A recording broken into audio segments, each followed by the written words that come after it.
Selamat siang semuanya. Ini tantangannya kalau habis makan siang nih punya tantangan sendiri ya. Jadi mungkin sekarang saya akan share sesuatu, semoga ini berinspiratif, yang gampang-gampang dulu aja, sedikit nyantai sambil kita warming up for the second half of your sessions today in the conference.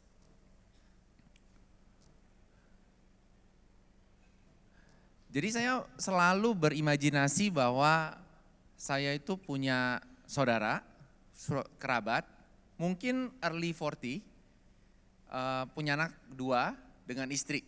Ya. Nah, kerabat saya ini suatu hari lagi jalan-jalan, dia bilang rada nyilu nih pinggangnya, ya umur 40-an, jadi mungkin olahraga terlalu banyak, terus dia jadi bingung, ini gimana nih? Nah biasanya pergi yang standar dulu kan, minum painkiller, mijit, tapi ternyata nggak sembuh. Setelah itu dia ke dokter, dokter bilang, oh ini pinggangnya ada sesuatu. Jadi dia berobat, tapi nggak sembuh-sembuh. Habis itu karena nggak sembuh dia pergi lagi ke dokter yang lain, ke dokter yang kedua, kali ini dokternya bilang, oh bukan pinggang itu pinggul, ya depan, belakang gitu ya. Ternyata dikasih obat juga, nggak sembuh juga. Habis itu dia karena ini mengganggu aktivitas dia sehari-hari, akhirnya dia juga coba ke dokter yang lain. Dokter yang bilang, oh itu saraf kejepit di punggung. Ya, jadi semuanya mirip-mirip, pinggang, pinggul, punggung. Berobat, nggak sembuh juga. Nah biasanya nih kalau orang-orang udah seperti ini, usia masih produktif, nggak sembuh-sembuh, mulai kepikiran deh ide, ke Singapura aja yuk. Ya. Nah, akhirnya itu pergi ke Singapura pas liburan anak-anak sekolah. Ya, bulan Juni, Juli dia ke Singapura, rencananya cuman simple medical check up atau visit ke klinik-klinik yang kita selalu berpikir punya standar jauh lebih tinggi dibandingin di Indonesia. Nyampe di Singapura, ternyata butuh bypass. Wah langsung nih ya, stres, istri stres, anak stres, tadinya mau liburan, akhirnya jadi bypass. Bypass di Singapura itu sekitar 120.000 dolar Singapura. Jadi sekitar 1,2 M. Nah 3 hari dirawat, akhirnya sembuh. Nah pas lagi sembuh, istrinya bilang, nah sekarang papi udah sembuh, saya mau healing. Nah biasa deh tuh, ngelipir ke Orchard, masuk ke toko tas, Hermes di Paragon, 40.000 dolar. Habis itu belum cukup. Anak-anak bilang, nah papi sekarang udah sehat, kita juga perlu healing. Pergi ke Universal Studio sama istrinya, habis 2.000 dolar. Jadi bayangin suatu aktivitas yang tadinya memerlukan biaya 120.000, tiba-tiba menjadi 160-170.000. Nah itu yang namanya medical tourism, yang kita selalu bilang. Nah, unfortunately, imajinasi saya tadi itu sebenarnya bukan suatu hal yang baru. Ternyata seperti yang sering dikutip sama presiden atau kementerian, ada 2 juta orang Indonesia yang pergi ke Singapura atau ke Penang setiap tahunnya. Ya, mayoritas, sekitar 1,3-1,4 juta, selebihnya ke negara-negara lain seperti Dubai, US, dan Jepang. Nah, pertanyaannya sangat simpel. Kalau emang punya duit, nggak masalah sih. 100.000, 200.000 sekali pergi ke Singapura untuk berobat dan akhirnya toh buat badan sendiri. Tapi pertanyaan yang sangat mendasar adalah bagaimana bagi yang bukan wealthy, yang aspiring middle class atau upper middle class. Di Jakarta ada 15 juta orang dengan GDP per kapita 3,5 kali dari national average, sekitar 13.000. Pertanyaannya sangat simpel. Kemana mereka kalau mereka ingin mendapatkan pelayanan kesehatan yang mungkin memiliki standar yang lebih tinggi dari Indonesia. Bayangkan kalau ada suatu tempat yang dekat dengan Jakarta, yaitu BSD City, tempat kita sekarang ada di sini, yang bisa menyediakan beberapa fasilitas kesehatan bagi orang-orang untuk datang untuk mendapatkan pelayanan kesehatan dengan standar yang jauh lebih tinggi dibandingin rumah sakit lokal di Indonesia. Bayangkan waktu yang diperlukan dari Soekarno-Hatta ke BSD City itu 30 menit. Saya nggak tahu dari teman-teman sini sudah ada yang pernah belum ke Suta lewat BSD. Itu sama dengan waktu yang dibutuhkan kalau Anda dari City Center di Singapura ke Changi Airport. Jadi bisa dibayangkan mengenai aksesibilitas dan segala macam, BSD itu sih sangat-sangat secara distance dan waktu sangat-sangat mudah. Kalau Anda tinggalnya dekat sekitar Tanah Abang, bisa naik kereta, itu 40 menit sampai ke stasiun kita.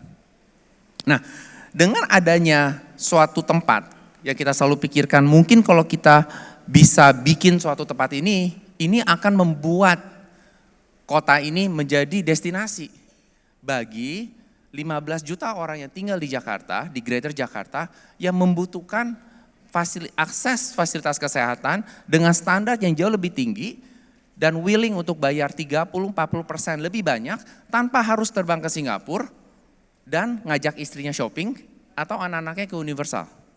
Jadi bisa dibayangkan ini akan sangat affordable bagi teman-teman yang kebetulan tinggal di Jakarta. Nah, jadi kenapa? Pertanyaannya sangat simpel, kenapa kita di Sinarmasland ini memiliki fokus untuk bikin suatu daerah, suatu tempat di mana medical innovation, medical facility, medical delivery ada di suatu tempat. Orang-orang mungkin tahu kita Sinarmasland di BSD itu kita adalah private developer. Jadi kita adalah developer swasta. We are a city builder. Jadi suatu kita ingin membangun suatu kota, kita harus tahu industri apa yang ingin kita tarik. For the next few years, kita akan fokus ke area medical. Karena ini adalah salah satu industri yang growth-nya paling cepat. Kenapa kita lakukan ini? Ada 3 hal. Yang pertama, kita mau enhance workforce medical personnel kita. Ya, kita banyak dokter-dokter yang sudah pengalaman dan punya jam terbang yang cukup tinggi. Namun mereka masih harus belajar dengan dokter-dokter asing yang akan hadir di BSD. Mereka bisa belajar langsung dari dokter-dokter ini supaya mereka bisa upskill mereka dan akses ke medical delivery mesin-mesin teknologi terbaru. Ya, banyak yang bilang bahwa klinik-klinik kita itu mesinnya tuh cuma thorax doang ya, cuma X-ray doang. Tapi kan kedepannya banyak sekali mesin-mesin canggih yang harus dipakai untuk mengobati inovasi-inovasi baru. Seperti cancer itu pasti perlu cell therapy, ya kan? Kemoterapi nggak harus cuman pakai obat-obatan chemical di mana rambut rontok segala macam, tapi dengan cell therapy itu bisa lebih precision. Jadi kita masuk ke precision medicine, ke DNA, genomics dan kawan-kawan. Dan kedepannya inovasi di medical itu bukan hanya soal operasi, tapi ada robotics, ada estetik, robotik buat prostetik dan segala macam. Dan itu membutuhkan suatu ekosistem. Dan pertanyaannya, gimana caranya bikin ekosistem? Nah, di BSD itu kita ada 2 ekosistem yang sudah ada. Ya, mungkin tahun lalu kalau Bapak Ibu hadir, rekan saya Pak Irawan Harahap itu share about digital hub. Ya, jadi kita ada suatu daerah namanya Digital Hub, di mana di situ kita selalu bilang ini adalah Silicon Valley-nya Indonesia. Nah, di situ kita membentuk suatu ekosistem. Ekosistem digital yang sampai sekarang memiliki tenaga kerja sekitar 10.000 digital talent di BSD. Tapi itu adalah Digital Hub ini adalah ekosistem kedua kita. Ekosistem pertama kita sudah bangun 40 tahun yang lalu, namanya ekosistem sekolah. Di BSD banyak banget sekolah, mau agama, kalau kiblatnya agama, apapun ada. Dan kita sudah produce sekitar 150.000 student across kita punya portfolio di 40 tahun terakhir ini. Jadi kita di Sinarmasland sudah sangat-sangat mengerti bagaimana cara kita membuat ekosistem. Salah satunya adalah kita forward looking. Kita invest for the future. Real estate itu it's a very long term game. Kadang-kadang investasi yang kita lakukan, kita nggak bisa harvest 5-10 tahun ke depan. Cuannya itu lama. Kadang-kadang investasi yang kita garap itu cuannya itu di anak cucu kita. Ya, makanya kenapa di Sinarmas-Land kita selalu memikir what will be yang akan define BSD development 20, 30 years from now. Dan sekarang kita percaya bahwa medical ecosystem is the way to go. Nah, kalau kita ngelihat medical ecosystem ini, ke depannya bisa dibayangkan kita punya suatu lokasi di mana kita punya education, digital, and medical in one location, integrated locations. Kenapa? Karena seperti di gambar Venn diagram ini, selalu ada overlap. Ya, kalau kita bicara kesehatan sekarang, untuk AI dan segala macam sudah masuk, pasti ada komponen teknologi di dalam sana. Kalau kita mau bikin anime, program, school segala macam, pasti ada education di sana. Jadi dengan adanya diagram Venn seperti ini, kita berharap akselerasi growth dari pembentukan ekosistem ketiga kita itu jauh lebih cepat. Dan bukan itu aja, ada satu hal lagi yang menarik, yang mungkin teman-teman belum tahu. Di Indonesia itu ada 26 Special Economic Zone. Ya kah? Bahasa Indonesianya KEK. Di BSD, tadi saya quoting salah satu partnernya dari Mekari, Jakarta Post, kita di bulan Mei di-announce secara verbal oleh Dewanas bahwa kita akan mendapatkan izin Special Economic Zone ini.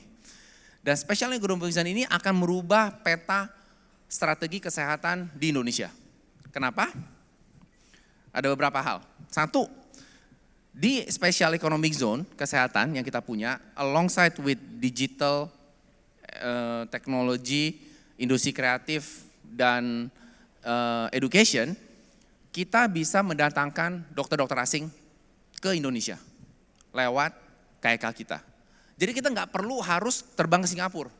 Karena sebenarnya 700.000 orang Indonesia ke Singapura itu memberikan bisnis ke Singapura jauh lebih gede dibanding orang lokal. Ya, ingat ya, Singapura itu cuma 5 juta penduduknya.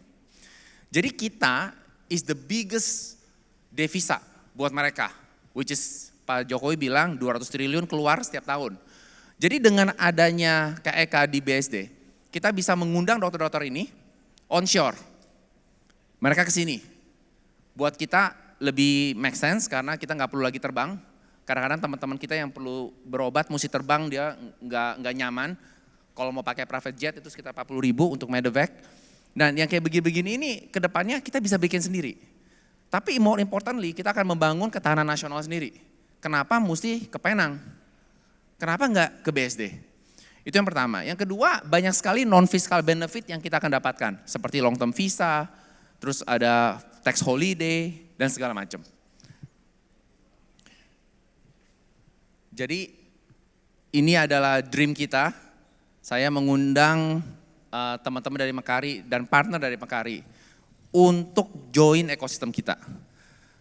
Tawaran ini kita sudah layangkan berkali-kali suatu kita membentuk digital ekosistem kita ya dari 5-6 tahun terakhir. Ada satu daerah namanya Digital Hub.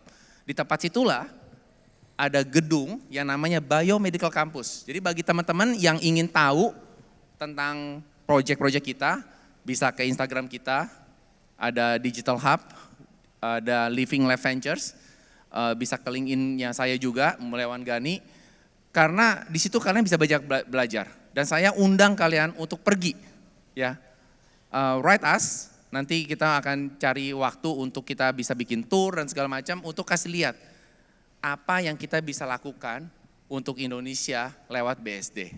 Saya Mulyawan Gani. Terima kasih sudah mendengarkan.